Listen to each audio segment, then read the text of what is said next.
Baru-baru ni, dunia Formula 1 telah pun dikejutkan dengan satu berita yang sangat hangat, iaitu the 7-time world champion Sir Lewis Hamilton akan meninggalkan pasukan Mercedes-AMG Petronas selepas 11 tahun bersama dengan pasukan itu pada akhir musim 2024. Beliau dijangka akan berpindah ke satu pasukan legenda di Itali, iaitu Scuderia Ferrari. Ferrari kot. Ini adalah satu jenama kereta yang menjadi idaman setiap lelaki di muka bumi ini.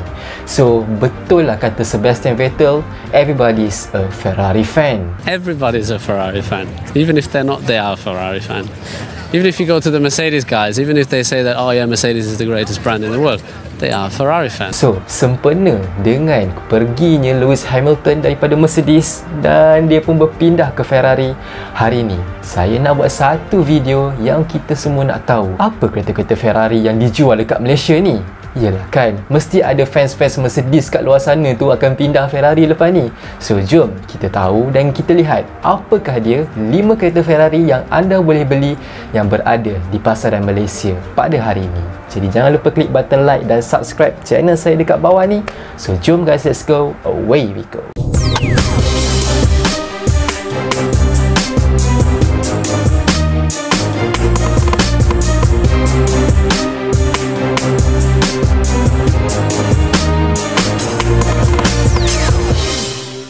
Assalamualaikum dan hai guys, bersama saya lagi Haziq Fitri dan selamat datang ke YouTube channel ini.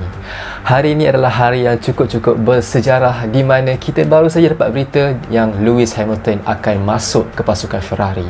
Tapi sebenarnya kita bukan nak cerita pasal Lewis Hamilton pun hari ini. Kita nak cerita pasal Ferrari itu sendiri dan apa model-model kereta Ferrari yang kita boleh dapat di atas jalan raya di Malaysia pada hari ini, pada tahun 2024. Seperti yang kita semua tahu, Ferrari diasaskan oleh Enzo Ferrari pada tahun 1939 dan ini adalah jenama kereta yang sangat-sangat ikonik di mana dia sangat-sangat fokus kepada industri motorsport. Dan daripada apa yang mereka capai dalam bidang motorsport, itulah yang mereka bawa kepada kereta-kereta Ferrari yang ada di on the road. Jadi hari ini kita nak tengok apa kereta-kereta Ferrari yang boleh kita beli di Malaysia daripada harga yang paling marhain sampailah yang paling premium.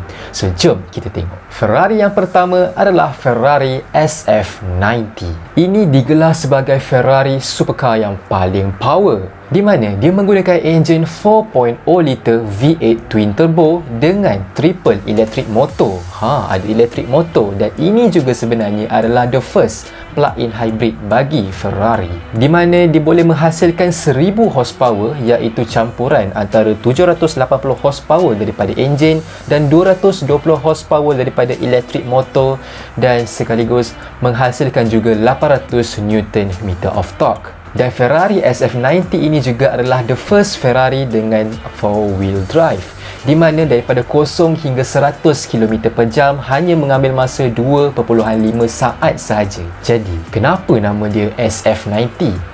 Okey, dalam line up Ferrari, jarang sekali Ferrari nak bagi nama SF ni. Apa maksud SF tu? SF tu sebenarnya bermaksud Scuderia Ferrari, dan selalunya Ferrari bagi nama model kereta mereka SF ni pada model-model kereta Formula 1 mereka. Contohnya SF23, SF24 yang akan dilancarkan tak lama lagi. So, ini adalah satu penghargaan bagi model yang digelar sebagai Ferrari yang paling power ni untuk menggunakan nama SF90. Sebab Ferrari lain yang gunakan SF ni adalah model Formula 1.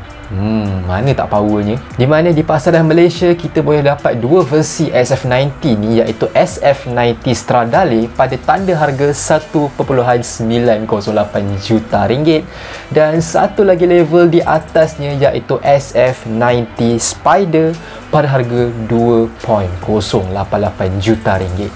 Memang kena main jutaria nak beli Ferrari ni. Ferrari yang kedua pula adalah Ferrari 296. Istimewanya Ferrari 296 ni adalah di sini terletaknya enjin Ferrari yang paling kecil dalam setiap line up Ferrari yang ada di Malaysia ni. Dan ini juga adalah enjin V6 pertama Ferrari sejak daripada era 1970-an, di mana Ferrari 296 ni dia menggunakan enjin 2.9 liter V6 twin turbo dan dipadankan sekali dengan elektrik motor. Maksudnya ini juga adalah salah satu model Ferrari dengan plug-in hybrid dan ia boleh menghasilkan 830 horsepower dan 730 Nm of torque. 0 to 100 hanya kita boleh dapat pada sekitar 2.9 saat sahaja. Cukup power juga macam SF90 tu, walaupun dipakai enjin yang lebih kecil 2.9 liter. Dan bila kita tengok enjin tu sendiri 2.9 liter V6, ini juga boleh membawa maksud pada erti sebenar nama Ferrari 296 tu, di mana nombor 29 tu merujuk kepada 2.9 liter dan 6 adalah V6 engine yang digunakan oleh Ferrari 296. Design dia ini memang Ferrari yang sangat-sangat simple. Dia tak seagresif Ferrari-Ferrari yang lain, dan ini juga boleh digelar sebagai the Mini of SF90.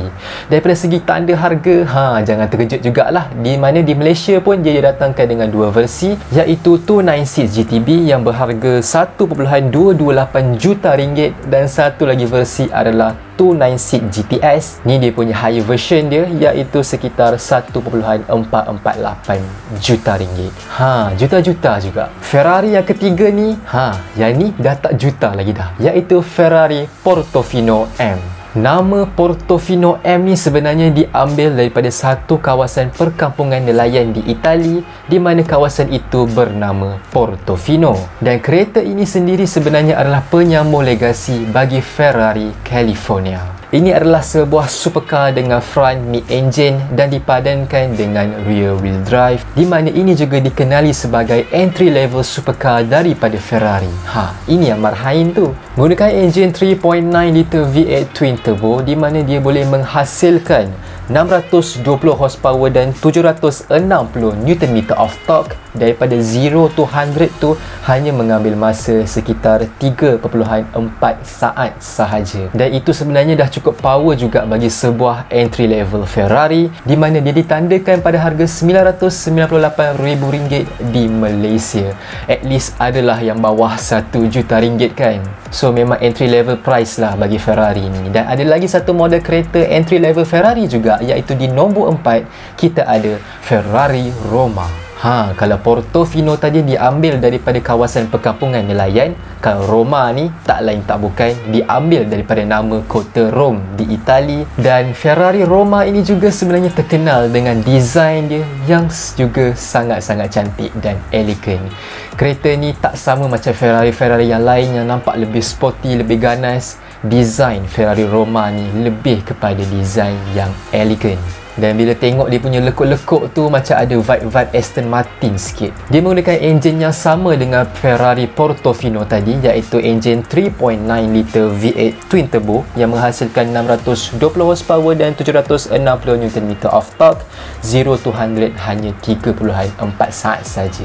Jadi dekat sini sebenarnya anda ada dua pilihan entry level Ferrari. Anda ada Ferrari Portofino, anda ada Ferrari Roma. Dan dua-dua ni memang ada desain yang tersendiri. Daripada segi harga, sebenarnya Roma ni dia murah lagi, iaitu dia ditandakan pada harga RM968,000. Tapi baru-baru ni pada tahun lepas, Ferrari ada membawa masuk satu lagi model Roma ataupun satu lagi variant bagi Ferrari Roma ini, iaitu variant Ferrari Roma Spider, dan itu adalah version convertible. Dan harga dia sebenarnya dah sangat jauh beza, iaitu untuk Ferrari Roma Spider tu jadi ditandakan pada harga RM3.2 juta. Dan senarai kita yang kelima, iaitu yang terakhir, kita ada Ferrari yang paling unik dan antara Ferrari yang paling baru dilancarkan baru-baru ini, iaitu Ferrari Purosangue. Ini mungkin adalah sebuah Ferrari yang paling mesra family kerana dia ada 4 tempat duduk, 4 seater finally, dan juga dengan 4 pintu. Bolehlah bawa 4 orang dalam Ferrari ni. Seperti yang kita semua tahu, trend SUV telah pun mengubah pelbagai hala tuju syarikat-syarikat automotif, termasuklah Ferrari ni pun terjebak sekali. Tapi peliknya Ferrari Purosangue ni, Ferrari tak nak declare dia sebagai SUV, tapi Ferrari declare dia sebagai FUV, Ferrari Utility Vehicle. Bukan ketua SUV juga. Tapi tak apalah, apa-apa pun, ini sebenarnya adalah kompetitor kepada Lamborghini Urus, Aston Martin DBX dan Lotus Eletre. Dia menggunakan enjin yang sangat-sangat ganas, iaitu enjin 6.5 liter V12, dan yang lebih penting sekali, naturally aspirated, tak ada turbo langsung. Dia boleh menghasilkan 725 horsepower dan 716 Nm of torque dipadankan dengan kotak gear 8-speed DCT. Daripada 0 to 100 dia boleh mengambil masa sekitar 3.3 saat sahaja. Betapa pantasnya bagi sebuah SUV yang satu-satunya daripada Ferrari ini. Design dia memang dah jauh berbeza daripada lain, dan yang paling unik sekali Ferrari Purosangue ni, selain daripada 4 pintu dia pula digunakan jenis suicide door, dan macam Mazda RX-8 dengan model-model Rolls-Royce. Ada juga yang nampak Ferrari Purosangue ni nampak macam design dia macam lebih kurang dengan Toyota Crown Sport, dan ada yang lebih kelakarnya lagi, dia samakan dengan Mazda CX-30. Daripada segi harga, dia memang akan buat anda terdiam sedikit, sebab ini adalah antara Ferrari yang paling mahal dijual setakat ini di Malaysia, iaitu sekitar 5 juta ringgit untuk Ferrari Purosangue ini. Adakah anda sanggup spend duit anda untuk Ferrari mesra keluarga ni? Apa kata anda komen di ruangan komen di bawah ini. So guys, sebenarnya ada banyak lagi model-model Ferrari yang lain. Contohnya Ferrari 812 GTS, F8 Tributo, F8 Spider, Daytona, Ferrari Monza. Banyak lagi sebenarnya, tapi yang saya nak cover dekat sini cukuplah 5 ini sahaja. Dan mungkin untuk yang lain-lain tu kita akan sambung pada part yang lain pada akan datang. So berbalik semula kepada Lewis Hamilton ke Ferrari. Kita semua tahu yang sebelum ni Lewis berada di pasukan McLaren, dan kemudian dia berpindah ke pasukan Mercedes. Ramai yang kutuk dia waktu dia nak pindah kat Mercedes, sebab Mercedes time tu sangat-sangatlah teruk prestasi mereka. Tapi bila Hamilton pindah je Mercedes, terus dia jadi legend dalam Formula 1 hari ini. Dan ada juga ramai yang kutuk dan ramai juga yang persoalkan betul ke tindakan Lewis nak masuk Ferrari ni. Seperti yang kita semua tahu, Ferrari dalam Formula 1 sekarang ni, mereka penuh dengan percaturan strategi yang sangat-sangat pelik dan aneh, sampaikan driver mereka sendiri confused dengan strategi mereka. Jadi mungkin perkara yang sama akan berulang pada Lewis Hamilton kali ini. Itu yang kita akan saksikan pada tahun 2025.